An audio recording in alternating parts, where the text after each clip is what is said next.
తిరుమల లడ్డూ ప్రసాదం తయారీలో జంతువుల కొవ్వును వాడారని ఆధారాలు బయటకు వచ్చిన నేపథ్యంలో AP deputy CM Pawan Kalyan సంచలన నిర్ణయం తీసుకున్నారు.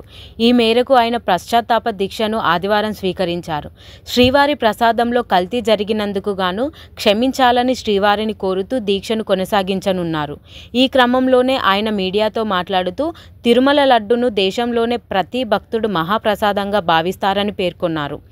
ఈ వివాదంలో తమకు ఎలాంటి రాజకీయ లాభాపేక్ష లేదని స్పష్టం చేశారు.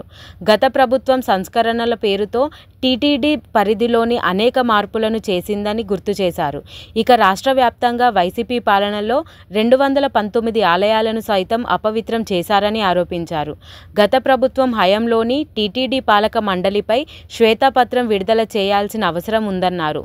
మరోవైపు తిరుమల లడ్డు వివాదంపై రాజకీయ లబ్ధి ఉందంటూ వైసీపీ ఆరోపిస్తుందని, తప్పులు జరుగుతుంటే చేతులు కట్టుకొని కూర్చోలేం కదా అని పవన్ కౌంటర్ ఇచ్చారు. ఈ మేరకు పవన్ కళ్యాణ్ శ్రీవారిని క్షమించామని కోరుతూ 11 రోజుల పాటు ఈ దీక్షను స్వీకరించారు. ఈ మేరకు ఈరోజు నంబూరులోని శ్రీ దశావతార వెంకటేశ్వర స్వామి ఆలయంలో పవన్ ఈ దీక్ష స్వీకరించారు. ఆలయ అర్చకులు పవన్ కళ్యాణ్కు దీక్షా కంకణం కట్టి ఆశీర్వదించారు.